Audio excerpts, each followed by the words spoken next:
नमस्कार। ज्योतिष संसार देखने वाले सभी दर्शकों का मैं पंडित राजन शर्मा हार्दिक अभिनंदन करता हूँ। प्रिय दर्शकों, कल आपके साथ बात शुरू कर ली है शनिदेव के विषय में, और मैंने आपको प्रयास किया था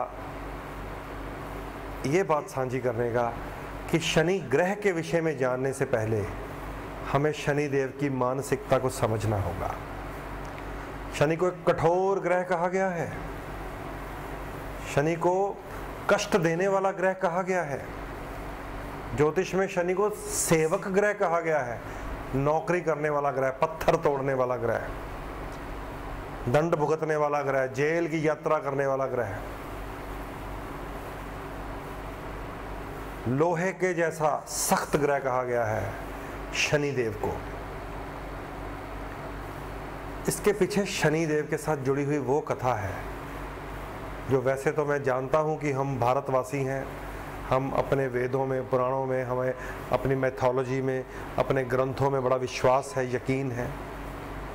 हम पाठ पूजन करने वाले लोग हैं जो भारतीय हैं। केवल हम हैं संसार में जो हर रोज स्नान करते हैं। देखिए कितनी बड़ी बात है।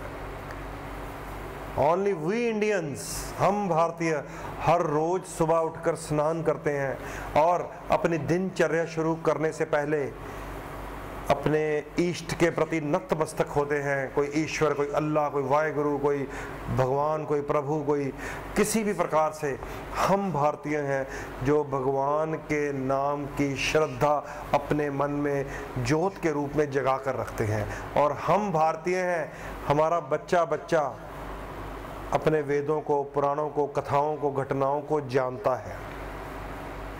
ये ठीक है कि आने वाली जो युवा पीढ़ी है या जो चल रही है आजकल की पीढ़ी, उसका ध्यान थोड़ा सा कम है। उसका कारण भी हम ही हैं, उसका कारण भी हम हैं, क्योंकि हमारे घरों में ही वो परंपराएं लुप्त होती जा रही हैं। उसका कारण हम स्वयं हैं। लेकिन अगर आप ऐसे कार्यक्रमों से जुड़ेंगे, थोड़ा सा धर्म के साथ जुड़ेंगे, अपने अपने रिवाज के अनुसार मंदिर, मस्जिद, गुरुद्वारे, चर्च में जाते रहेंगे, दान पुण्य की भावना से लंगर लगवाते रहेंगे, अथाह गर्मी है, लोगों को जल पिलाते रहेंगे, पंछियों को दाना और पानी का आप प्रयोग कीजिए, पंछियों के लिए थोड़ी सी दया भाव दिखाइए, पंछियों के लिए दाना और पानी का प्रबंध कीजिए। गौ 33 करोड़ देवी देवताओं का वास रखने वाला वो प्राणी है हमारे पास, वो पशु है, वो पवित्र माता के रूप में इस धरती के ऊपर है। गौ सेवा में अपना ध्यान लगाइए, गौशाला जाकर गौ माता की सेवा कीजिए। क्योंकि शनि की बात शुरू कर रहा हूं तो मैं उपाय भी साथ साथ बताऊंगा। जिन लोगों को शनि सता रहे हैं, जिन लोगों के ऊपर शनि की साढ़े साती है, जिन लोगों के ऊपर शनि की ढैया है, चाहे वो जन्म राशि से है, चाहे वो नाम राशि से है, जिनका नाम आर से है वो तुला राशि है, उनके ऊपर शनि की साढ़े साती है। जिनका नाम पी से है उनके ऊपर कन्या राशि का प्रभाव रहेगा, उनके ऊपर साढ़े साती है। जिनका नाम एम से है उनकी सिंह राशि है, उसके ऊपर साढ़े साती का अभी दोबारा प्रभाव आ गया है। और जिनका नाम एन से है, न अक्षर से, वो वृश्चिक राशि है, उनके ऊपर शनि का पहला ढैया शुरू हो चुका है साढ़े साती का, और वो भी गौशाला जाएं। शनि को केमिकल्स कहा गया है।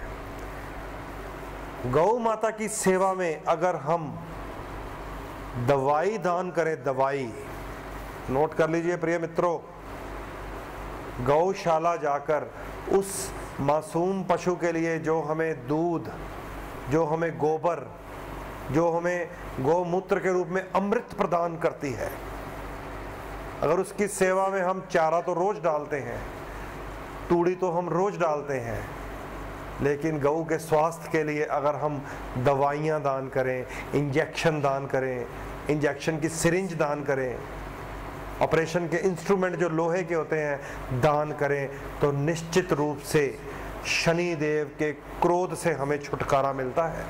याद रख लीजिए, जो लोग देव लगन के हैं, देव लगन तो अब आप जान ही गए हैं। जो लोग देव लगन हैं, जिन्हें यह कहा जाता है कि आपको शनि की वस्तुएं दान करनी है, जिन्हें मैं अक्सर ये कह देता हूं कि काले गुलाब जामुन गरीब बच्चे को खिला दीजिए, काले रंग का कोई शीतल पेय जैसे कोक की बोतल किसी गरीब को पिलाइए, छोटे बच्चे को, वो प्रसन्न होगा, खुश होगा। क्यों छोटे बच्चे को मैं ये उपाय करवाता हूं, ये अभी आपको जो शनि की बातें बताऊंगा उससे पता चलेगा। किसी छोटे बालक के पैर में चप्पल पहनवा दीजिए, बिगड़ते हुए काम बनने शुरू हो जाते हैं। ऐसा एक्सपीरियंस है मेरा।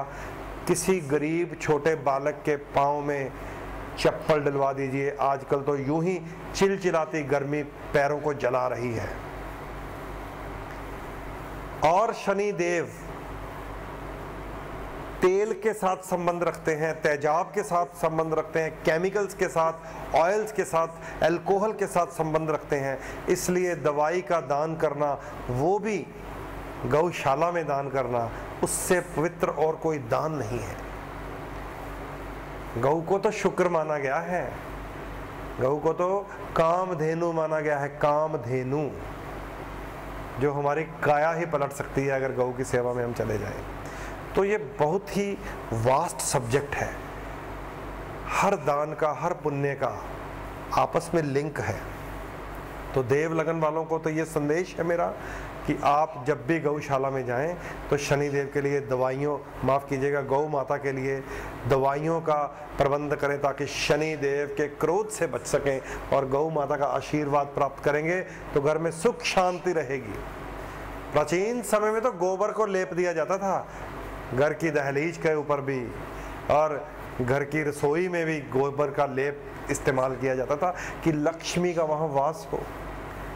33 करोड़ हिंदू देवी देवता गौ माता में स्थान रखते हैं। और जब अंत में माँ लक्ष्मी गौ माता के पास पहुंची और उन्होंने कहा कि हे कामधेनु, आप तो सागर मंथन में से निकला हुआ वो रत्न है जिसमें देवी देवता समा गए हैं, लेकिन मेरा स्थान कहाँ है? तो गौ माता ने कहा कि हे लक्ष्मी, आप तो विष्णु पत्नी है, विष्णु प्रिय है, आपका तो स्थान सर्वोपरि है, लेकिन मेरे शरीर में अब कोई ऐसी स्थान नहीं बचा, कोई जगह नहीं बची जहां मैं आपको प्रवेश दे सकूं। हाँ, मेरे गोबर में, मेरे मल में आप अगर निवास करना चाहो तो वहां पर स्थान अभी खाली है। तो माँ गौ है, गौ माँ के गोबर की पवित्रता, शुद्धता जान लीजिए कि लक्ष्मी उस गोबर में प्रवेश कर गई। माँ लक्ष्मी शुक्र ग्रह जिसे हम कहते हैं, धन देने वाला ग्रह, गोबर में प्रवेश कर गई और उस गोबर में इतनी शक्ति आ गई कि आज भी वो एक खाद के रूप में प्रयोग होता है। आज भी उसमें फर्टिलाइजेशन की ताकत है।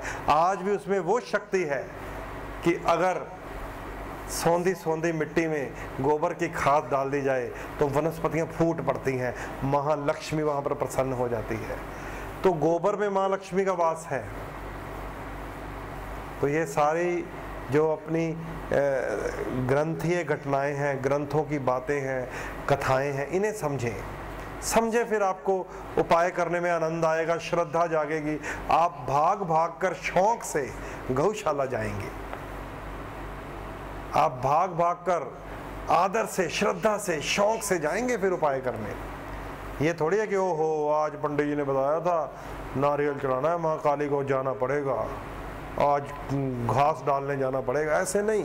जब आप इन बातों को जान जाएंगे तो आप स्वयं जाएंगे, सारे काम छोड़कर जाएंगे, क्योंकि ये काम करने से फिर सारे काम बनेंगे।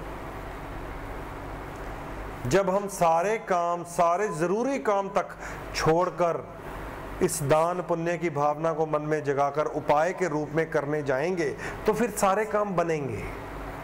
इसके लिए केवल हमें शनि कहाँ है, मंगल कहाँ है, राहु कहाँ है, इन बातों की जानकारी बहुत अधिक नहीं होती। ज़रूरी है कि उपाय के पीछे साइंस क्या है, विज्ञान क्या है, घटना क्या है, इस बात की जानकारी हो। तो आपको मैंने बताया कि गौ माता की सेवा में दवाइयाँ दान करने वाला, इंजेक्शन दान करने वाला, इंस्ट्रूमेंट्स दान करने वाला कभी भी शनि देव का क्रोध सहन नहीं करता, याद रखिए। तो बात क्योंकि शनि की चली है, बात इंटरलिंक होती जाएगी, कोई ना कोई बात से निकलती है और फिर दूसरी तरफ मुड़ती है। लेकिन जब हमें सब बातों से होती जाएंगी और ये जानकारियाँ हमारे जीवन में काम आएंगी, इस बात को याद रख लीजिए। बहुत सारे लोग गौशाला से दूर रहते हैं। अब आपको मैं और बात बताना चाहता हूँ, बहुत सारे लोग विदेशों में चले गए हैं, बहुत सारे लोग मुझे YouTube के माध्यम से सुनते हैं, Facebook के माध्यम से सुनते हैं, तो कहते हैं कि पंडित जी हम तो इंग्लैंड, अमेरिका, कनाडा, इटली में हैं, यहाँ कहाँ गौशाला, हम क्या करें? तो भैया आप अपने घर में एक छोटा सा बॉक्स लगाइए जिसमें आप अपना कुछ सेविंग डालिए, कुछ पैसे डालिए, डॉलर है, पाउंड है, यूरो है, जो भी आपके पास है, कुछ बचत करते जाइए। और कभी ना कभी तो इंडिया आना होगा, कभी ना कभी तो भारत आना होगा। सबसे पहले गौशाला जाइए और जितना गौ माँ के नाम के ऊपर आपने रकम जमा की है, जाकर गौशाला में जाकर वो रसीद कटवा आइए। कोई गौ माता को चारा डाले, कोई गौ माता को दवाइयाँ दान करे, कोई गौ का घर बनाने के लिए गौशाला के निर्माण में दान करे, वो भी शनि का ही दान माना जाता है। तो जितने लोग मुझे लोकल तो सुन ही रहे होंगे, टीवी चैनल के माध्यम से, यूट्यूब के माध्यम से, फेसबुक के माध्यम से, सोशल नेटवर्क मीडिया के माध्यम से सुन रहे हैं, उन्हें भी अपने घर में दान का कुछ हिस्सा निकालना चाहिए।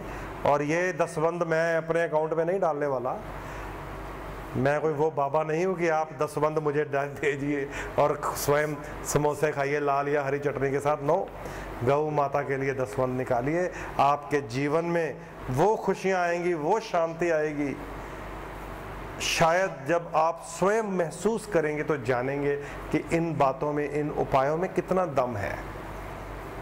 उपाय बहुत हैं, बातें बहुत हैं, अभी आपके साथ बहुत सारी बातें साझी करनी है, लेकिन समय नहीं है, समय लिमिटेड है, सीमित है।